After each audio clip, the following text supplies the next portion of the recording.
अच्छा जी, आपका पहला फुल लेंथ पेपर है ये, और इसके अंदर हमारे पास सबसे पहला question number 1। A swing is held by two vertical ropes. If the maximum expected weight of the person is 1000 Newton, then the breaking tension of each rope must be। अब देखें, हम अगर किसी चीज को दो रस्सियों से लटकाएं तो ये राइट पे मैंने डायग्राम बनाई हुई है, ये हमारी बुक में एक क्वेश्चन है, वो हम जब सस्पेंड करते हैं तस्वीर को, उसकी दो कॉन्फ़िगरेशन बनती हैं, एक में पैरेलल और एक में वो वी शेप बनती है। ये पैरेलल वाली है कि दो रोप्स हैं, तो इसका मतलब है इसमें होगा ये कि जो टेंशन है ना, दो टेंशन है अपवर्ड और एक वेट है, तो 2T बराबर है W, और T W का हाफ हो जाएगा। तो 1000 को 2 पे डिवाइड करोगे, 1000 डिवाइड बाई 2, 500 आंसर आएगा। इसका मतलब है जो ब्रेकिंग स्ट्रेंथ है ना वो 500 या इससे कुछ ज़्यादा होगी, तो इसका आपका आंसर बीटा बनेगा। जो सेकंड क्वेश्चन है उसमें 1 किलोग्राम का बॉल है, मूव कर रहा है इन सम डायरेक्शन 8 मीटर पर सेकंड की वेलोसिटी, ये V1 है। हिट करता है 4 किलोग्राम बॉल को, ये M2 है, उसकी वेलोसिटी 4 किलोग्राम की V2 6 है। ठीक है, अब इसके अंदर हमारे पास ये है कि आफ्टर द कोलिजन 4 किलोग्राम का जो बॉल है, कि आपने बतानी है what will be the velocity after the collision of 4 kilogram ball, यानी M2 की वेलोसिटी V2 निकालनी है आपने। अगर 1 किलोग्राम की जो वेलोसिटी आफ्टर द कोलिजन 0 हो जाती है, इसके ऊपर हम देखें, अगर हम ये क्या नाम इलास्टिक कोलिजन का जो क्वेश्चन है वो अप्लाई करें तो जवाब हमारा आ जाएगा, लेकिन ज़रा कम आएगा। इसका जवाब ऐसे 8 है, 7 आ रहा है उधर। अगर मैं direct conservation of momentum apply करके इसको सॉल्व करूँ ना, ये कंजर्वेशन ऑफ मोमेंटम का formula m1v1 plus m2v2 is equal to m1v1 prime plus m2v2 prime. तो मेरे पास आंसर डायरेक्ट आता 8। अब आप कह सकते हैं सर उधर 7 क्यों आया, इधर 8 क्यों आया? वजह ये है कि वो इलास्टिक कोलिजन है और ये इलास्टिक कोलिजन के मुताबिक नहीं हल हो रहा। इसमें आप देख सकते हैं वेलोसिटीज इंटरचेंज नहीं कर रही, इसलिए यहाँ पर लॉ ऑफ कंजर्वेशन मोमेंटम तो लगता है, कंजर्वेशन ऑफ काइनेटिक एनर्जी नहीं लग रहा। वो जो फॉर्मूला V2 प्राइम का है ना, वो काइनेटिक एनर्जी के लॉ को बेस करके बनाया गया, इससे जवाब में फ़र्क आ रहा है। बाहर जवाब उससे भी आ ही जाता है, क्योंकि यहाँ 7 जवाब तो कोई नहीं है, 7 के करीब 3 8 है जो हमारा आंसर है। लेकिन आप कंजर्वेशन ऑफ मोमेंटम से कर लो, ज़्यादा बेटर है। ये जहन में रखते हुए कि इलास्टिक कोलिजन है कि नहीं। हाँ, इलास्टिक कोलिजन का लफ्ज़ इस्तेमाल कर लेता तो वो V1 प्राइम V2 प्राइम का फॉर्मूला यूज़ कर सकते थे हम। मैंने वैसे आपको करके दिखा दिया कि बच्चे बाज़ यहाँ के इस पॉइंट पे सवाल कर लेते होते हैं। थर्ड क्वेश्चन है, 2 किलोग्राम का एक पैकेट है, उसको रिलीज किया गया स्पेसशिप से, जब वो उसकी स्पीड थी 3600 किलोमीटर पर, और 10 किलोमीटर की बुलंदी से फेंका गया। अब जारी बात है इसने तो नीचे गिरना है ना पैकेट को, नहीं पैकेट को जब नीचे गिरना है तो इसका मतलब ये हो गया, ये हमारे पास सीधा सीधा जो क्वेश्चन बन जाएगा, मोशन फ्रॉम रेस्ट, ऊपर से नीचे वाला वो केस हम कंसिडर कर लेंगे। उसका फॉर्मूला होता है S is equal to half AT square, या H is equal to half GT square, ये वाला फॉर्मूला। इसमें बस वैल्यूज पुट अप करके हल करेंगे। जी का आंसर जिस प्लेनेट पे ये काम हो रहा है वो आ गया जी 2 आ जाएगा हमारे पास, क्योंकि हमारे पास टाइम गिवन था 100 सेकंड नीचे आने का, और हमारे पास हाइट गिवन थी। अब हमने बस यही करना था, इसके अंदर वैल्यू पुट अप करके इसको सॉल्व भी करना था। ठीक है, नेक्स्ट इसके अंदर आके जो क्वेश्चन आ जाता है वो है fourth, kinetic energy of a moving truck 10 power 5 है। ठीक है, ये एनर्जी आ गई किलोमीटर स्क्वायर पर सेकंड स्क्वायर। अब आपके पास है द ट्रक ब्रेक्स फेल हो गई और ये किसी शुगर केन के फील्ड में घुस गया, और रेस्ट पे आता है 50 मीटर का फासला तय करके। एवरेज रिटार्डिंग फोर्स बताएं। हमने यहाँ पे वर्क एनर्जी प्रिंसिपल वाला ये F D is equal to kinetic energy का फॉर्मूला लगाया। मैंने काइनेटिक एनर्जी की वैल्यू से 50 मीटर को डिवाइड किया, इसको जब हल किया तो 2000 जवाब आ रहा है, अल्फा में आंसर है। इसके बाद क्वेश्चन नंबर 5 पर आ जाए, इनका स्क्रीनशॉट ले लीजिए। 5 से ऑनवर्ड क्वेश्चन नंबर 8 तक वाजे हैं। Assume Badr 1 satellite orbit every 10 hours। बदर 1 आपके पास एक जियो स्टेशनरी सैटेलाइट है, अब ये मूव कर रहा है अराउंड द अर्थ, 10 घंटे में अपना टाइम मुकम्मल करता है। After how many hours will बदर 2 orbit the earth if it's orbital radius is twice the orbital radius of बदर 1। यानी जो हमारे पास रेडियस 2 है ना, वो रेडियस 1 का डबल है। तो रेडियस 2 मेरे पास 2 टाइम्स रेडियस 1 है। अब मैंने पहले सॉल्व किया हुआ है, इसमें मैंने ऑर्बिटल वेलोसिटी का फॉर्मूला लगाया। आप चाहें तो अगर रेडियस का फॉर्मूला याद है तो आप डायरेक्ट इसके ऊपर फार्मूला अप्लाई कर सकते हैं। आर्टिफिशियल जो आपके पास जियो स्टेशनरी सैटेलाइट का जो रेडियस का फार्मूला है वो भी लग सकता है यहाँ पर। बहरहाल मैंने वो नहीं लगाया, यहाँ पर ये लगा दिया। दोनों के जरिए हल हो सकता है। अगर उस तरह करेंगे मैं बता देता हूँ किस तरह चलेंगे बाद में, फिलहाल यहाँ पे चलेंगे। यहाँ रेडियस और का अंडर रूट और वेलोसिटी आपस में इनवर्सली प्रोपोर्शनल है। ये वेलोसिटी है और ये रेडियस का अंडर रूट है। तो इस लिहाज से मैंने रेशियो बना ली, velocity 1 over velocity 2, radius 2 over radius 1। 2 radius है, 2r1। तो यहाँ पे अंडर रूट 2 आ गया। अब जरा थोड़ा सा इधर आ जाए राइट साइड पर, तो ये आ गया velocity 1 is equal to velocity 2 into under root 2। ये तो मैंने वेलोसिटी का फार्मूला है। अब v इज इक्वल टू होता है आर ओमेगा, ये फार्मूला बना हुआ है। ठीक है, ओमेगा में 2 पाई/t लगा दूंगा अगर मैं, तो यहाँ पर अब मेरे पास वेलोसिटी तो आ चुकी है वेलोसिटी 1 की। ठीक है जी, तो मैंने इसलिए ये काम किया है कि यहाँ पर अब जब मैं वेलोसिटी 1 की जगह लगा सकता हूँ, जब v1 की बात करूंगा तो r1 2 पाई/t1 ये आ गया, क्योंकि मुझे तो असल में टाइम मालूम करना था। तो मैंने v is equal to R omega के कॉन्सेप्ट से इसको कन्वर्ट कर दिया टाइम के अंदर। तो ये बन गया मेरे पास वेलोसिटी 2 और इधर आ गया 2 पाई/टाइम 2 और ये अंडर 2 वैसे साथ में आ रहा है। अब टाइम 1 टाइम 2, अब टाइम 1 मेरे पास 10 आर लगा दूंगा, r2 की जगह पे वंस अगेन 2 टाइम्स r1 लगाऊंगा। ये r1 कैंसिल हो जाएंगे, बाकियों को मैं मल्टीप्लाई करूंगा तो मेरे पास टाइम आ गया अंडर 220, जो यहाँ पे आंसर डेल्टा में लिखा हुआ है। अगर आप दूसरे तरीके से करना चाहें तो याद रखिएगा कि जो रेडियस होता है आपका, ये प्रोपोर्शनल टू टाइम पीरियड की पावर 3/2 ये प्रोपोर्शनल होता है। इस फॉर्मूले से रेशो निकाल के आप करें तब भी हल हो जाएगा। 6 क्वेश्चन है आपके पास। इलेक्ट्रिक फैन है, अटेन कर लेता है मैक्सिमम एंगुलर वेलोसिटी 5 रेवोल्यूशन पर सेकंड। अब देखें वेलोसिटी है ये 5 रेवोल्यूशन, हमने क्या किया 5 को 2 पाई से मल्टीप्लाई किया, रेडियन पर सेकंड बना दिया, जिसको हाईलाइट कर रहा हूँ। चूंकि ये अटेन कर रहा है बाद में वेलोसिटी आफ्टर 15 सेकंड के बाद, ठीक है, 15 रेवोल्यूशन के बाद, तो 15 को भी 2 पाई से मल्टीप्लाई, ये थीटा आ गया और इनिशियल वेलोसिटी मैंने 0 ले लेनी है। अब ये मेरे पास फॉर्मूला जिसमें पास एक्सेलरेशन ना हो और मुझे टाइम मालूम करना है, इसके अंदर एक्सेलरेशन नहीं है, तो ये आपकी इक्वेशन है ऑफ मोशन जिसमें एक्सेलरेशन ही होता है, average angular velocity into time वाली, ये V I plus V F over 2 into T. इसके अंदर वैल्यूज पुटअप करके हल कर लें, टाइम का आंसर आएगा 6 सेकेंड। कैलकुलेट, 7th क्वेश्चन है, to calculate the orbital velocity of a satellite put into a circular orbit around the moon we need to know. ये फॉर्मूला है जी ऑर्बिटल वेलोसिटी का। इसमें आपको एक तो रेडियस यानी डिस्टेंस पता होना चाहिए, दूसरा मैस ऑफ द प्लैनेट। अब यहाँ मून की बात हो रही है तो मैस ऑफ द मून का सवाल आएगा, चार्ली आंसर है। 8th क्वेश्चन है, a soap bubble of radius उसका 2 सेंटीमीटर है, फॉल करता है एयर से, कांस्टेंट स्पीड है 0.1 मीटर पर सेकंड। इस पे जो ड्रैग फोर्स लग रही है वो 1 माइक्रो न्यूटन लग रही है, ये फोर्स आ गई। और अप्रोक्सीमेट आपने मैस इसका बताना है, तो फॉर्मूला होता है F is equal to M G. अगर हम लगाएं drag force is equal to M G होता है, चूंकि ड्रैग फोर्स मुझे गिवन है तो मैंने F is equal to M G कर दिया। एफ का आंसर है 1 × 10⁻⁻⁶ और जी मेरे पास 10 है, तो ये 10 को 1/10 0.1 बन जाएगा, तो 0.1 माइक्रो ग्राम आंसर आ जाएगा। उसके बाद नेक्स्ट क्वेश्चन है आपके बाद 9th क्वेश्चन है, एक फ्रिक्शनलेस मास स्प्रिंग सिस्टम है, is set in motion by pulling the mass down r metre. अब ये r यहाँ पर x की जगह पर है, एनर्जी बतानी है। एनर्जी का फॉर्मूला होता है E is equal to 1/2 kx²। अब यहाँ पे kr² बन जाएगा फॉर्मूला, यानी एनर्जी अब आपको नजर आ रहा है r² के साथ प्रोपोर्शनल है। ये पूछ रहा है कि एनर्जी किस चीज के प्रोपोर्शनल है, तो भाई r², बीटा आंसर है। 10th क्वेश्चन कर रहा है, if the speed of sound on a cold day BC है तो हॉट डे पे कितनी होगी।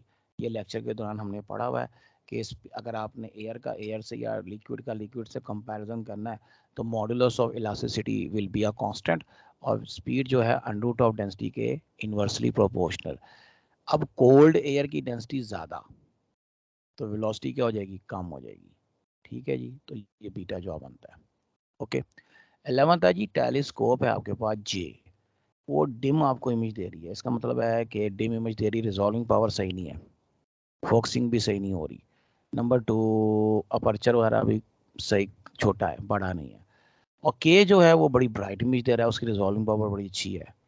अपर्चर भी लार्ज है ताकि व्यू क्लियर नज़र आ रहा है, बड़ा नज़र आ रहा है। ठीक है जी, इसका मतलब यही है कि ये सारी बातें जो लिखी हुई हैं इसमें ट्रू हैं।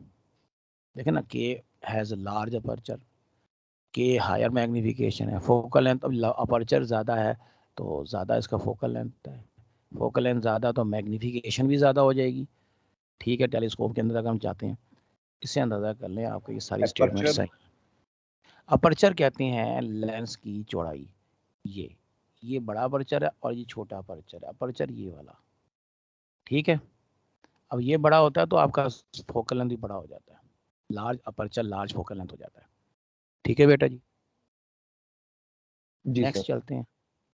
अब ये 12 से लेके तकरीबन क्वेश्चन नंबर आपको जो यहाँ नज़र आ रहे हैं 16 तक हैं, इनको मैं 16 तक वाजे कर देता हूँ। तकरीबन 16 मुझे करना पड़ेगा क्योंकि कैलकुलेशन उसकी नीचे है।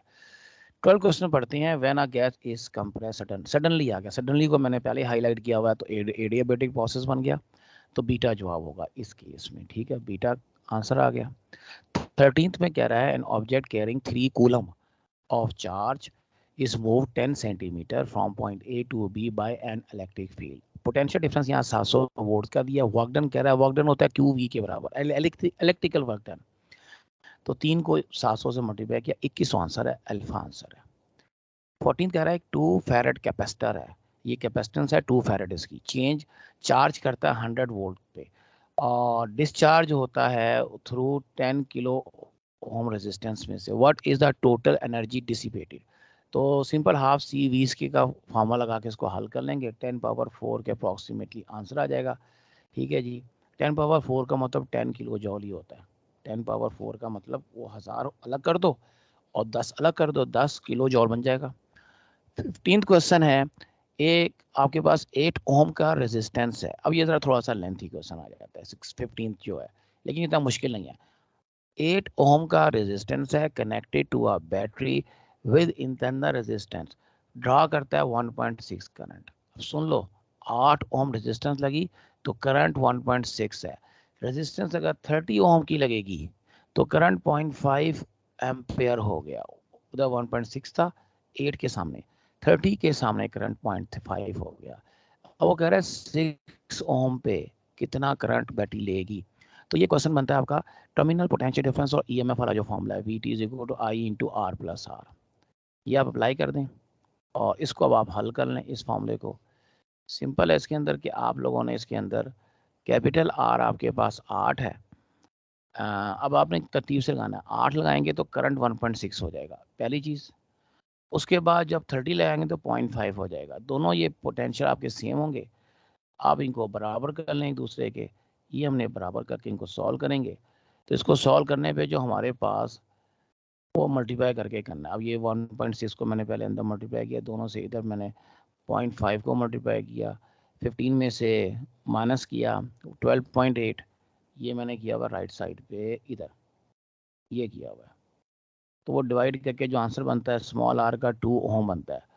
उसके बाद इस स्मॉल आर को किसी एक फॉर्मूले में पुट अप करके जब सॉल्व करूँगा ना, तो मेरे पास यहाँ से टर्मिनल पोटेंशियल आ रहा है 16। तो उसके बाद मैंने अब जब टर्मिनल पोटेंशियल निकाल लिया तो यहाँ पे ईएमएफ, सॉरी टर्मिनल पोटेंशियल मैंने लिखा हुआ है, ईएमएफ चल रही है, इसको मैंने 16 निकाल लिया। तो ईएमएफ जब 16 निकाल लिया मैंने, तो अंदर मैंने रेजिस्टेंस 6 लगा दी, स्मॉल रेजिस्टेंस आर लगा दी, तो ये आपके पास करंट का आंसर आ गया 2 एम्पेयर। अच्छा, टर्मिनल पोटेंशियल नहीं, ईएमएफ के साथ चलना है। इसको मैं थोड़ा सा यहाँ पे कर देता हूँ सेट अभी से, ये आप लोग गलत इसको ना स्क्रीनशॉट ले लें इसका, बस इसको ईएमएफ से शो करना है, इधर ई से कर देते हैं। बाकी कैलकुलेशन में कोई फर्क नहीं पड़ा, कैलकुलेशन वही रहेगी, बस यहाँ पे सिंबल सही आना चाहिए ताकि गलती ना रहे जी। तो ये आपको समझ आ गया होगा, तो जी बाकी क्वेश्चन कैलकुलेशन नंबर सही है 12 में आपकी। वो आपने सडनली अलाउड टू एक्सपैंड कैसे किया हाँ, जी सर, सडन एडियाबेटिक? एडियाबेटिक होता ही सडन प्रोसेस है। जब भी कोई सडन एक्सपेंशन होती है, सडन कॉन्ट्रैक्शन होती है, तो ये एडियाबेटिक की निशानी है। एडियाबेटिक क्विक प्रोसेस है, मैंने पढ़ाते हुए बताया हुआ है। एडियाबेटिक का स्लोप जी जी सर स्टीपर जी, याद आ गया। होता है, याद आ गया, बिल्कुल। जी सर जी। अब आप आ जाओ। अच्छा, ये 15 के अंदर सिंबल मैंने सही कर दी, अब स्क्रीनशॉट ले लो आप, ताकि वो कैलकुलेशन में ना आपका जो आंसर है वो ज़रा सेट आना चाहिए, यहाँ पे ई होना चाहिए। अब सही है, आगे चलते हैं। 16th क्वेश्चन है, to produce a magnetic field of 2 × 10⁻³ weber per metre square. अब ये वेबर पर मीटर स्क्वायर में टेस्ला लिखा हुआ है। 10 मीटर की कोई लॉन्ग आपके पास एयर कोर सॉलिनॉइड है जिसके number of turns per unit या पर मीटर, यानी ये स्मॉल एन का जवाब है। ये जो लिखा हुआ है 1000, ये स्मॉल एन है, तो लंबाई उसने एम ही दी है 10 मीटर। हाँ, ये टोटल टर्न्स होते और लंबाई 10 मीटर होती तो 1000 को 10 पे डिवाइड करके भी स्मॉल एन निकाल लेते। यानी ये क्वेश्चन दो तरीकों से पूछा जा सकता है। फिलहाल यहाँ स्मॉल एन डायरेक्ट पता है, पी डायरेक्ट पता है, म्यू नॉट हमें वैसी जबान ही आना चाहिए। अच्छा, म्यू नॉट आना चाहिए, आपने करंट निकालना है, वो तो मैं निकाल देता हूँ। ये चीज़ नोट करो, ये वाली चीज़ जिसको मैं हाईलाइट कर रहा हूँ, ये मैंने 1/म्यू नॉट को कैलकुलेट कर दिया 8 × 10⁻5 या 0.08 × 10⁻7, क्योंकि बहुत सी जगहों पे 1/म्यू नॉट आ जाता है। तो आप पहले से इसको हल करके कॉपियों पे लिख लो, नोट्स में लिख लो, याद कर लो। वहां बैठ के 1/4π हल नहीं होता, उसको इसी तरह कर लेना है। ये वैसे होता है 0.079 और राउंड ऑफ करेंगे उसमें साइंटिफिक नोटेशन में तो 7.9 10⁻5, तो वो बन जाता है 8। मैंने इसको अप्रोक्सीमेशन में रखा है थोड़ा सा हल्का सा, ताकि आप लोगों को याद करने में आसानी हो। बहरहाल अब ये आपके पास फॉर्मूला है, ये वाला म्यू नॉट एन आई। इसको मैंने आई के लिए ये सॉल्व कर लिया। अब सारी वैल्यू पुटअप करके जब सॉल्व करता हूँ ना, उसका आंसर मेरे पास जो लास्ट आ रहा है 1.6। अब आपको पता, थोड़ी सी मैंने अप्रोक्सीमेशन की थी, पढ़ाया था आंसर को, तो आंसर थोड़ा सा ज़्यादा आ रहा है, 1.6 आ रहा है। तो मेरा असल आंसर 1.6 से कम ही है। तो 1.6 से कम कौन सा एम्पेयर आ रहा है? ये 1 एम्पेयर अल्फा। ये जवाब मैं मानूंगा इसका, ठीक है जी। बाकी जवाब तो बहुत बड़े बड़े आ रहे हैं। 17 question, wing span of an aeroplane 20 metre है, फासला आ गया, ठीक है, लेंथ आ गई। द पोटेंशियल डिफरेंस इसके must not be more than 20 volt. लेकिन जी ये आपके पास लंबाई आ गई, ये पोटेंशियल डिफरेंस आ गया। अर्थ के मैग्नेटिक फील्ड 0.01 टेस्ला आ गया। आपने क्या मालूम करना है? स्पीड। आप मोशनल ईएमएफ का ये वाला फॉर्मूला लगाएं, इधर 20 लगा दें, उधर भी लेंथ में 20 लगा दें, बी की जगह 1/100 कर दें 0.01 टेस्ला को ये, तो वेलोसिटी का आंसर 100 आ गया मीटर पर सेकंड। अब जवाब लिखें किलोमीटर में, तो बेटा 3600 से मल्टीप्लाई करो, 1000 से डिवाइड करके हल करोगे 360 kilometre per hour beta answer है। अजान अजान हो जाए 1 मिनट, फिर मैं बोलता हूँ।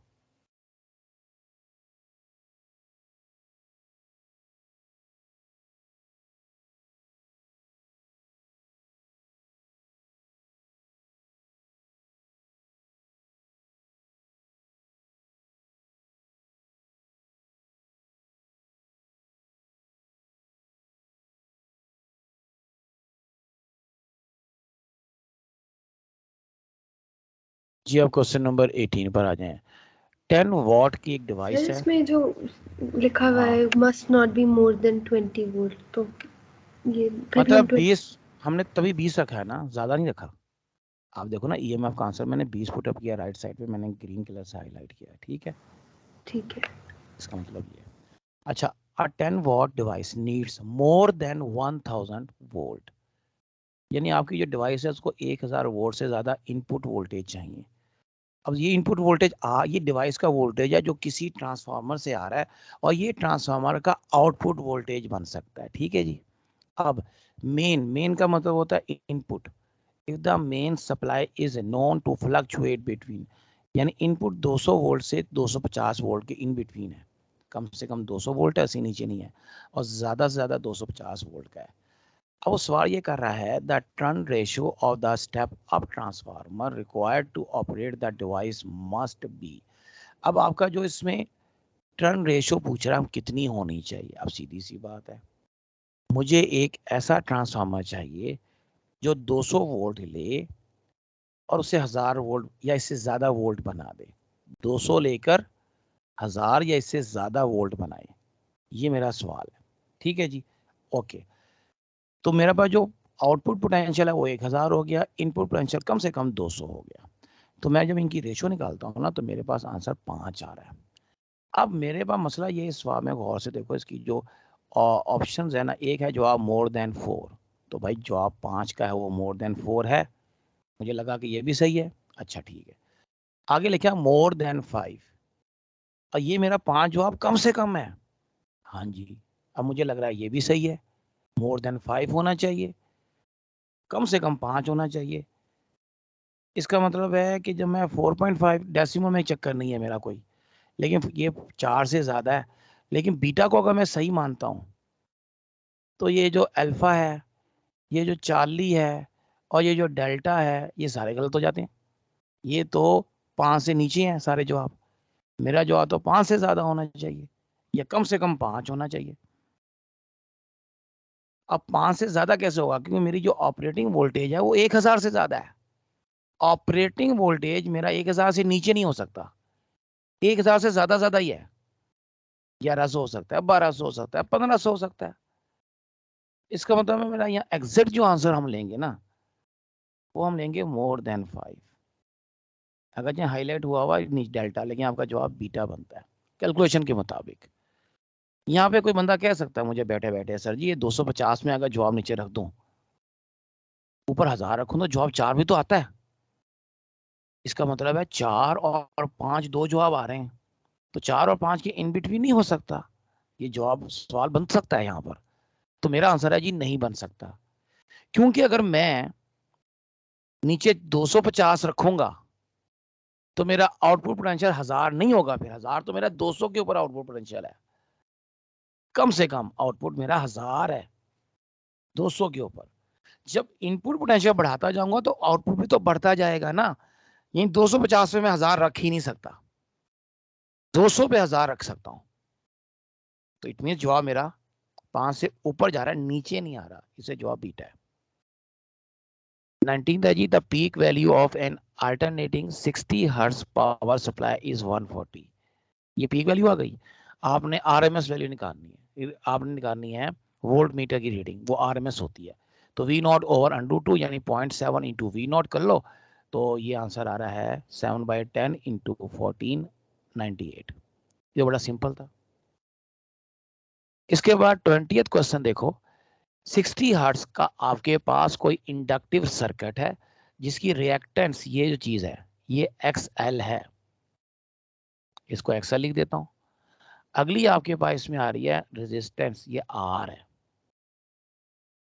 ये R आ गई। तो पहली चीज मुझे इंपीडेंस निकालनी पड़ेगी कैलकुलेशन करने के लिए। जी पहला मैंने अभी आगे नहीं पढ़ा, मैंने सीधा सीधा इसको पहले इंपीडेंस निकाल लिया, क्योंकि आखिर में लिखा पावर बतानी है। पावर का फॉर्मूला होता है VI cos ऑफ थीटा, ये वाला। तो मुझे करंट तो निकालना पड़ेगा ना। पोटेंशियल तो मुझे 120 पता है ना, मुझे थीटा पता है ना, मुझे करंट का पता है। करंट निकालने के लिए मुझे फिर इंपीडेंस निकालनी पड़ेगी, तो मैंने इंपीडेंस निकाल ली।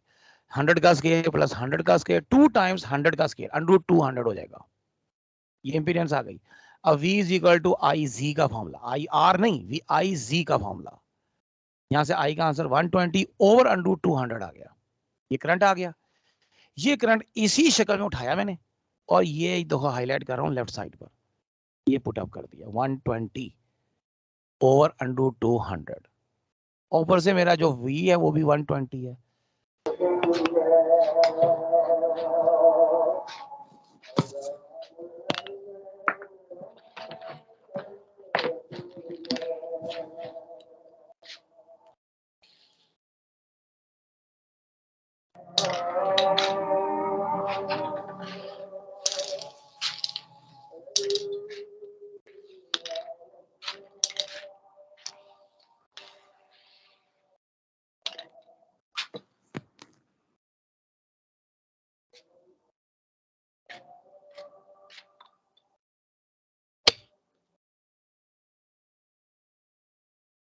बेटा जैसे हजार मुकम्मल हो मुझे बता देना आप लोग।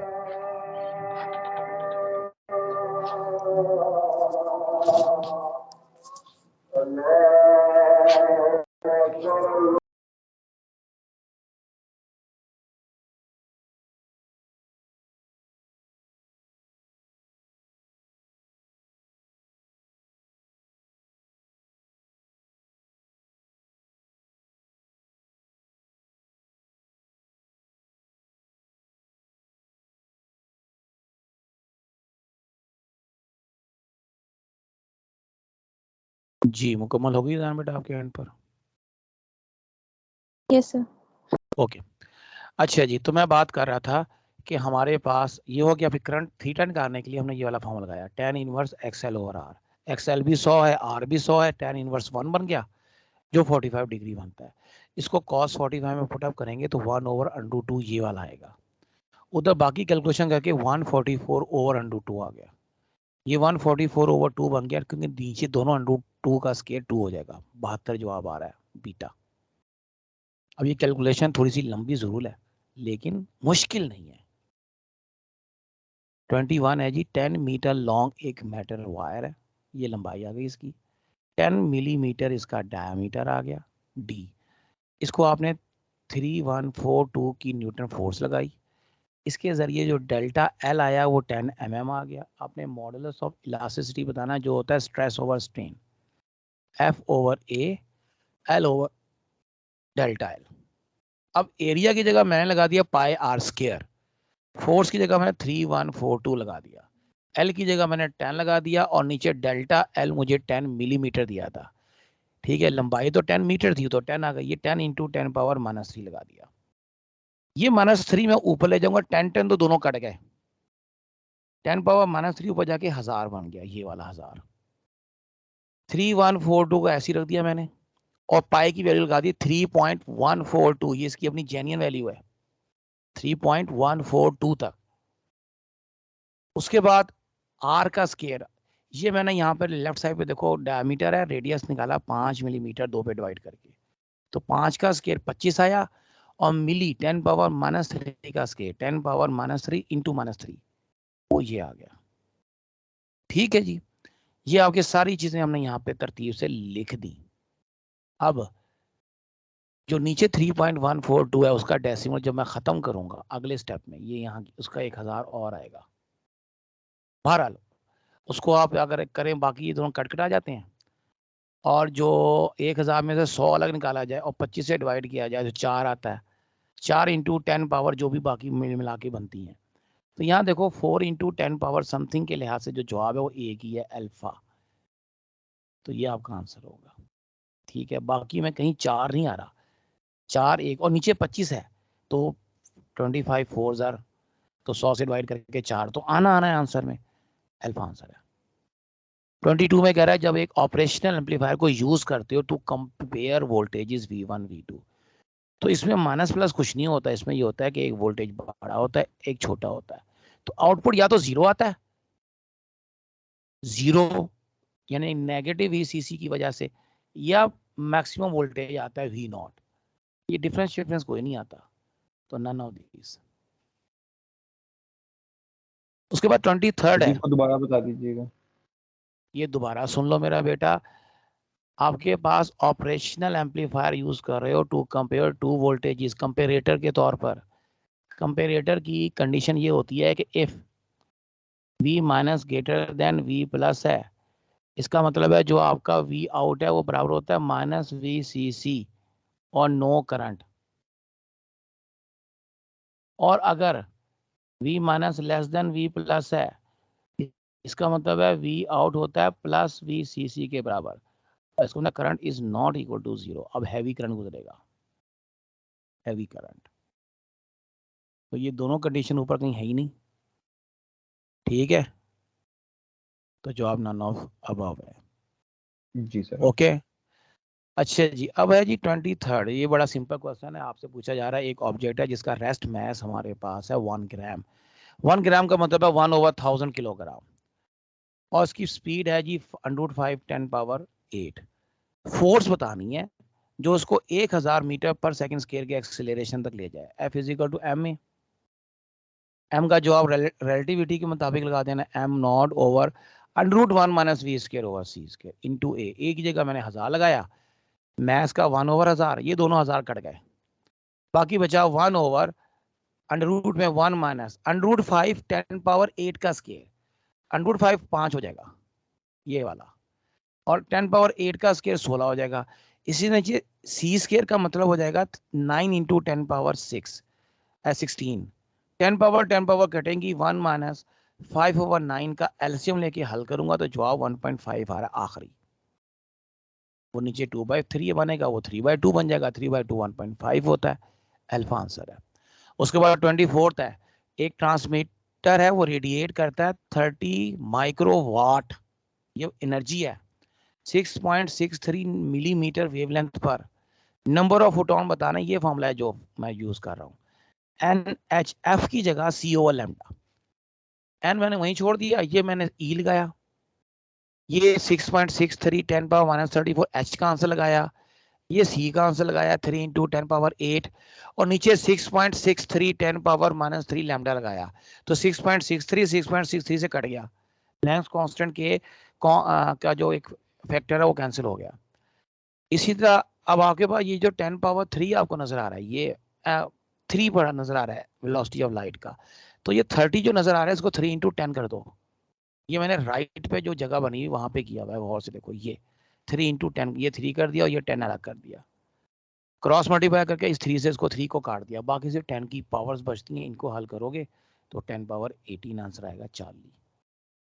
बिल्कुल इसी तरह डी ब्रोगली के हवाले से अगला सवाल है, एक बॉल है उसकी वेलोसिटी 6.63 है।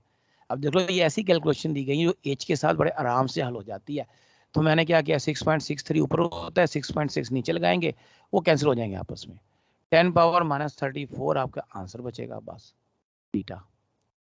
26 में कह रहा है एक्सरे जब प्रोड्यूस होती हैं, फास्ट मूविंग इलेक्ट्रॉन स्ट्राइक करता है हैवी मेटल से, तो एक्सरे स्पेक्ट्रा कंटिन्यूस होता है, यानी उसमें डिस्क्रीट वैल्यू भी आती है और कंटिन्यूस लाइनें भी आती हैं, दोनों मिला के आती हैं, कैरेक्टरिस्टिक एक्सरे और ब्रैम-स्टर्लिंग वाला दोनों मिला के आते हैं, 40 आंसर है। 27 में कह रहा है कि दो आइसोटोप है ए और बी, उनका जो पी और पी इनके प्रोटॉन है, आइसोटोप है तो प्रोटॉन तो बराबर होंगे दोनों के, न्यूट्रॉन बराबर नहीं होंगे, अल्फा आंसर है। 28 में कह रहा है जब एक इलेक्ट्रॉन एक्साइट होता है और वापस आता है, तो वापस आने पे वो इनमें से कौन सा रिलीज करेगा, भाई ना अल्फा निकलेगा ना बीटा, सब न्यूक्लियर रेडिएशन है, ये कभी इलेक्ट्रॉन की डी एक्साइटेशन में फोटोन निकलता है लाइट का, ये नहीं निकलते, तो नन ऑफ दिस। 29 में कह रहा है न्यूक्लियर रिएक्शन में it is possible to transform element to another one, जी बिल्कुल है बीटा या अल्फा में। प्रोड्यूस न्यूट्रॉन, बिल्कुल फिशन में। प्रोड्यूस एनर्जी, बिल्कुल फिशन में भी फ्यूजन में भी, ऑल ऑफ दिस सारे सही हैं। If a material has superconducting properties at temperature T1 और T2, इसका मतलब है ये दोनों टेम्परेचर आपके क्रिटिकल टेम्परेचर से क्या है, लेस हैं, तभी तो सुपर कंडक्टिंग प्रॉपर्टी का मुजाहरा हो रहा है, तो ये जवाब डेल्टा में लिखा हुआ है। जी बेटा यहाँ तक ये मुकम्मल हो गया। Is there any question? Super conducting property sir? Super conductor कहते हैं ऐसे मटेरियल को जिसकी रेजिस्टिविटी एक खास टेम्परेचर पर डिक्रीज करने, जब टेम्परेचर डिक्रीज करते हैं रेजिस्टिविटी डिक्रीज होती है, ठीक है जी। ये ग्राफ स्टेटन आता है, एक खास टेम्परेचर पे एकदम से रेजिस्टिविटी जीरो हो जाती है, तो जिस टेम्परेचर पे ये काम होता है उसे क्रिटिकल टेम्परेचर कहते हैं, जहाँ रेजिस्टेंस और रेजिस्टिविटी जीरो हो जाए, अब पावर डिसिपेट नहीं होगी और बड़े लंबे अरसे तक करंट मेंटेन रहेगा इवन विदाउट बैटरी। ठीक है बच्चे, चलें जी, ओके, कल तक के लिए अल्लाह हाफिज़। कल भी यही टाइम होगा और इसमें नमाज पढ़िए, नमाज का टाइम है, फिर बात करेंगे कल इंशाल्लाह। अल्लाह हाफिज़। अल्लाह हाफिज़।